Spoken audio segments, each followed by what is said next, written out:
So here's how you can disable the password for App Store on the iPhone. Let me guide you through it. If it's your first time in here, definitely subscribe for more tips and explanations like this one.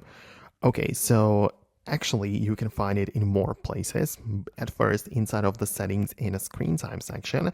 If you by any chance have the content and privacy restrictions in a place, you might notice that part of the iTunes and App Store purchases, we have the section for require password, sorry. So requiring a password for additional purchases after making a purchase with this Apple account from the App Store, Book, and iTunes. So it depends on how you want to have it, but essentially if you want to disable it, you can tap on a don't require the password or just turn off these restrictions altogether.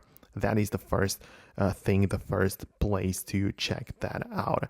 But outside of that, what you might also see are the settings for your Face ID. So on the main page, if you go to the Face ID and a passcode, you can decide what Face ID is going to be used for.